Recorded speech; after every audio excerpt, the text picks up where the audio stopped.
रानू चिड़िया के घर के पास ही एक खेत था।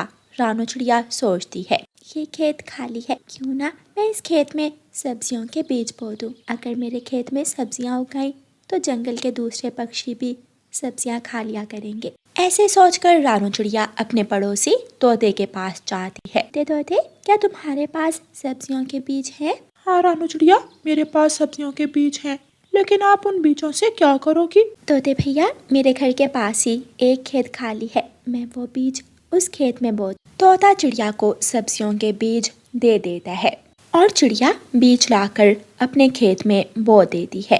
रानू चिड़िया अपने घर चली जाती है। शाम के बाद दो कौवे वहाँ आ जाते हैं। कालू जी, इस खेत में तो बीज गिरे पड़े हैं, चलो हम ये बीज उठाकर खा लेते हैं। मुझे तो जोरों की भूख लगी हुई थी, मुफ्त में दाना मिल गया। दोनों कौवे रानू चिड़िया के खेत में गिराए हुए बीज उठा उठा कर खाने लगते हैं। रानू चिड़िया अपने घर की खिड़की में से कौवों को देखती है। अरे, ये कौवे तो मेरी सब्जियों के बीज उठाकर खा रहे हैं, मैं इनको जाकर मना करती हूँ। रानू चिड़िया कौवों के पास आती है।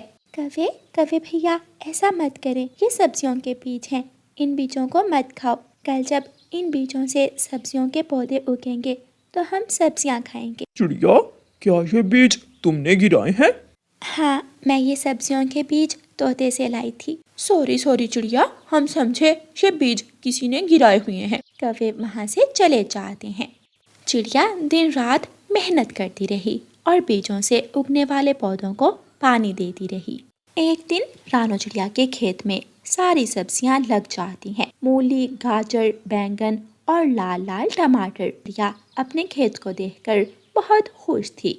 आखिर मेरी मेहनत रंग लाई, मेरे खेत में सब्जियां तोते यार, मुझे भूख लगी है, चलो चिड़िया के खेत से जाकर सब्जियां खाते हैं। कबूतर, मैं तो अभी अभी चिड़िया के खेत से लाल टमाटर खाकर आया हूँ, आप जाएं और खाएं।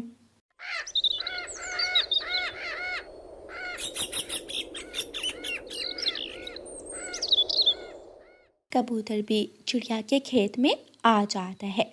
चिड़िया, मुझे भूख लगी है, मुझे कुछ सब्जियां खाने को दे दो। कबूतर भैया, ये खेत मेरा नहीं बल्कि पूरे जंगल के पक्षियों का साझा है। जिसका भी दिल करेगा वो पक्षी इस खेत से सब्जियां खा सकता है। कबूतर अपने मनपसंद मटर तोड़ता है। कौवे भी वहाँ आ जाते हैं। चिड़िया, वो गंदी आंखों वाला कबूतर खेत में क्या कर रहा है? गौरी, वो मुझसे पूछ कर गया है, उसे भूख लगी है, वो कुछ सब्जियां खाने आया है। चिड़िया, अगर ऐसे हर कोई मुंह उठाकर सब्जियां खाने आएगा तो ये खेत खाली हो जाएगा। कौवे भैया, मैं किसी को भी मना नहीं करूँगी, जिसका दिल करेगा वो मेरे खेत से सब्जियां खा सकता है। रात को कौवे अपने घर में बैठे हुए थे। गौरी कौवी कालू कौवे से कहती है, कालू जी, वो पागल चिड़िया तो सब्जियों का खेत कुछ ही दिनों में खत्म कर देगी, चलो हम खेत से सब्जियां चोरी करके अपने घर ले आते हैं। और फिर जब दूसरे पक्षी भूखे होंगे तो हम मजे से घर बैठकर आलू टमाटर खाएंगे। दोनों कौवे टोकरियां लेकर अपने घर से निकलते हैं और चिड़िया के खेत से सब्जी चोरी करने लगते हैं। तोते का घर थोड़ी ही दूर था। तोता अपने घर की खिड़की से कौवों को चिड़िया के खेत में देख लेता है। ये कौवे चिड़िया के खेत से सब्जी चोरी कर रहे हैं, मुझे चिड़िया को बताना होगा। तोता जल्दी से अपने घर से निकलता है और चिड़िया के घर जाता है। चिड़िया, काले कौवे तुम्हारे खेत से सब्जियां चोरी कर रहे हैं। तोते भैया, उन कौवों को सजा देनी होगी, वरना वो किसी को भी सब्जियां खाने नहीं देंगे। चिड़िया एक लाठी उठाती है और तोता एक कांटेदार छड़ी। चिड़िया और तोता दोनों खेत में पहुंच जाते हैं और पीछे से जाकर कौवे और गौरी कौवी को मारने लगते हैं। कालू, मुझे बचाओ। तोते छोड़ दो, हमें जाने दो। दुष्ट कौवे, खबरदार, अगर आज के बाद तुम दोनों मेरे खेत में नजर भी आए तो छोड़ूंगी नहीं। कौवे रोते हुए वहाँ से चले जाते हैं। दूसरे दिन जंगल के सभी पक्षी रानू चिड़िया के खेत में बैठे ताज़ा ताज़ा सब्जियां खा रहे थे, लेकिन काले कौवे दूर बैठे भूख से मर रहे थे। कालू जी, सब खा रहे हैं, लेकिन मैं भूखी हूँ, मुझे भी सब्जी खानी है। गौरी, अगर रात को हम चिड़िया के खेत से सब्जी चोरी करने ना जाते तो आज हम भी दूसरे पक्षियों के साथ बैठे लाल लाल टमाटर खा रहे होते। कौवों को बैठे हुए देखकर तोता चिड़िया के पास जाता है। चिड़िया, उन कौवों को माफ कर दो। देखो कैसे बच्चों की तरह मुंह बनाकर बैठे हुए हैं। तोते भैया, आप जाएं और उन कौवों से कहें कि वो भी मेरे खेत में आकर सब्जियां खा लें। फिर तोता कौवों के पास जाता है। चोर कौवो, चिड़िया का दिल बहुत बड़ा है, चिड़िया ने तुम्हें माफ कर दिया है। जाओ और खेत से जाकर सब्जियां खा लो। ये सुनकर दोनों कौवे पागलों की तरह चिड़िया के खेत में जाकर सब्जी खाने लगते हैं। रानो, हमें माफ कर दो, आज के बाद हम कभी चोरी नहीं करेंगे। प्यारे दोस्तों, इस कहानी को लाइक, अपने दोस्तों के साथ शेयर और चैनल को सब्सक्राइब करना बिल्कुल मत भूलना। आपका धन्यवाद। रानो चिड़िया की ऐसी कहानियाँ सुनने के लिए YouTube सर्च बार में रानो चिड़िया की कहानी लिखें या फिर ये बटन दबाकर बोलकर कहें रानो चिड़िया की कहानी। जंगल में बारिश हो रही थी। चिड़िया अपना छाता लिए अपने घर से निकलती है और कौवे के पास जाती है। कौवे भैया, मैंने सोचा है कि बारिश के मौसम में सब मिलकर खिचड़ी बनाते हैं। बहुत मजा आएगा ठंडे ठंडे मौसम में गरम गरम खिचड़ी खाने का। ना दाल, ना चावल, ना आग जलाने के लिए लकड़ी। चिड़िया, क्या तुम पागल हो गई हो? हम कैसे खिचड़ी बनाएंगे? कौवे भैया, अगर हम सब मिलकर काम करेंगे तो काम हो जाएगा, क्योंकि मिलजुल कर काम करने से कोई भी मुश्किल काम आसान हो जाता है। नहीं चिड़िया, तुम ही बनाओ खिचड़ी जाकर, मुझसे ऐसी बारिश में काम नहीं होगा। चिड़िया चली जाती है। चिड़िया जा रही थी कि रास्ते में केले के बड़े पेड़ के नीचे चिड़िया को सूखी लकड़ियों की एक गठरी दिख जाती है। चिड़िया वो सूखी लकड़ियाँ उठा लेती है और सीधी तोते के घर जाती है। तोते भैया, बाहर आओ। तोता अपने घर से बाहर आता है। तोते भैया, मैं सूखी लकड़ियाँ ले आई हूँ, चलें हम सब मिलकर खिचड़ी बनाते हैं और सब एक साथ मिलकर खाएंगे। चिड़िया, मुझे क्या काम करना होगा? तोते भैया, आप दाल या फिर चावल ले आएं, बाकी का काम मैं कर लूँगी। मुझे बारिश में भीगने से डर लगता है, मैं नहीं जा सकूंगा, माफ करना चिड़िया, मुश्किल है। तोता घर में चला जाता है। चिड़िया अपने घर चली जाती है। मैं एक बार कबूतर के पास जाती हूँ, कबूतर जरूर मेरी मदद करेगा और बारिश में हम दोनों मिलकर खिचड़ी खाएंगे। चिड़िया अपने घर से निकलती है और कबूतर के पास जाती है। कबूतर भैया, छोड़ो सूखा दाना, चलो मिलकर खिचड़ी बनाते हैं। चिड़िया, तुम जाओ और मैं आता हूँ। चिड़िया पीपल के बड़े पेड़ के पास जाकर चावल के दाने ढूंढने लगती है और चावल लेकर घर जाती है।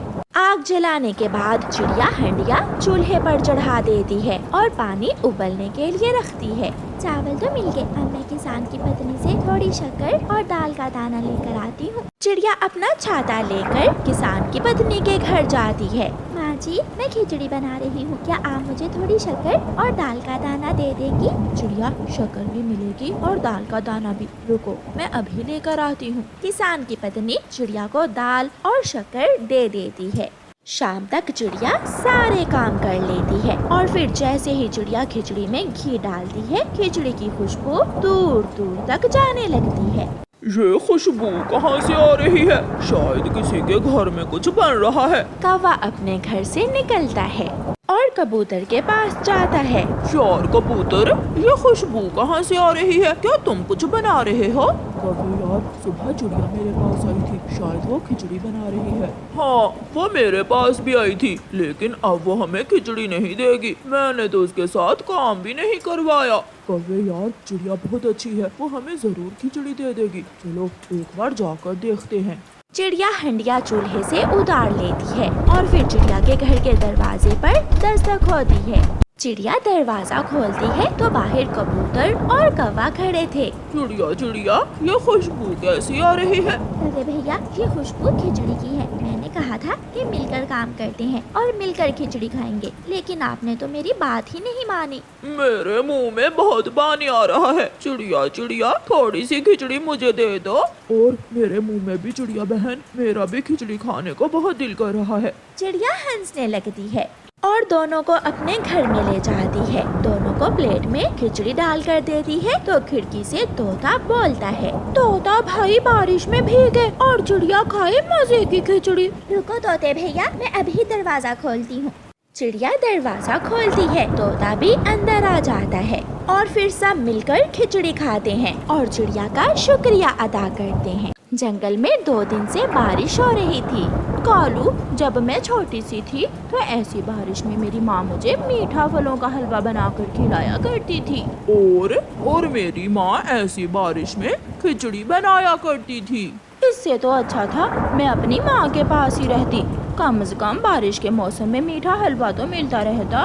गौरी, जाओ रसोई में देखो क्या क्या सामान है। आज मैं तुम्हें मीठा फलों का हलवा बनाकर खिलाऊंगा। गौरी रसोई में जाती है। घी वाला डिब्बा भी खाली है और शक्कर भी नहीं है, कोई फल भी नहीं है। कालू, ओए कालू, यहाँ तो कुछ भी नहीं है, ना घी है, ना फल और ना ही शक्कर। तू आजा गौरी, हम अपनी पड़ोसन चिड़िया के घर जाते हैं, उसके पास मीठा हलवा बनाने की सारी चीजें होंगी।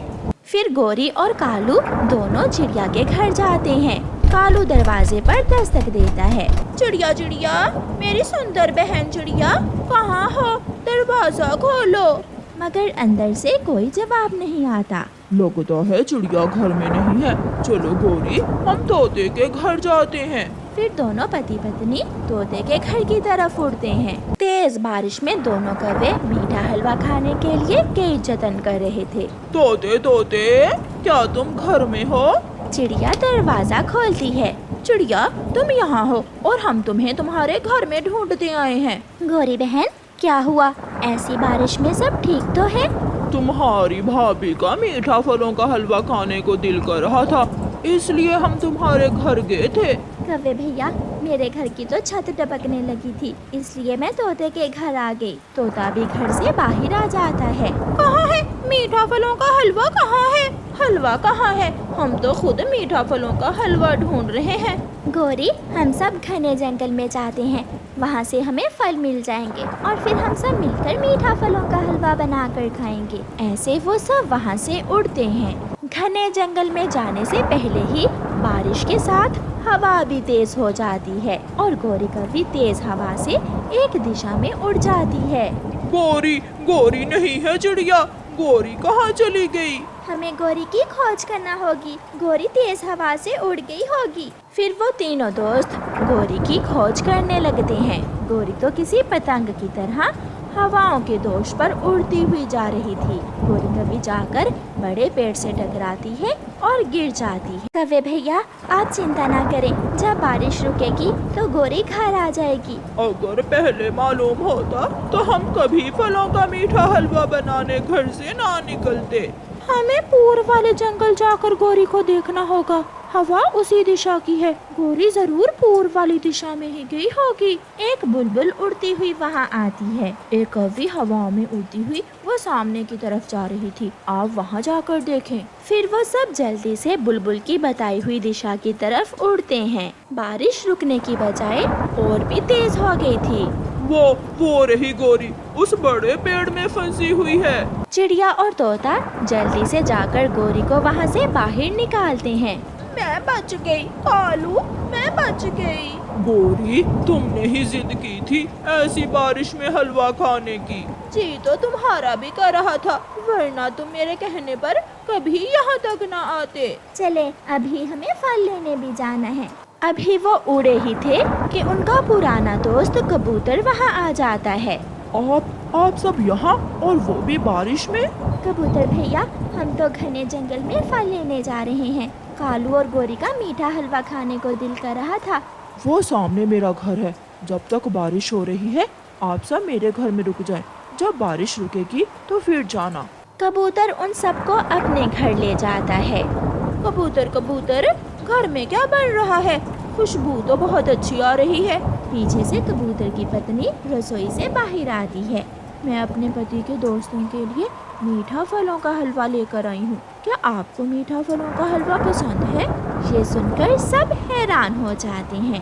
लूसी, मीठा हलवा खाने के लिए तो हम सब बारिश में ऐसे मारे मारे फिर रहे थे। फिर कबूतर की पत्नी सब पक्षियों को मीठा फलों का हलवा देती है और सारे पक्षी मजे मजे से वो हलवा खाने लगते हैं। खिड़की में आकर बुलबुल भी बैठ जाती है। मीठा फलों का हलवा मिलेगा क्या? जिसे देखकर सब हंसने लगते हैं और बुलबुल को भी मीठा हलवा मिल जाता है।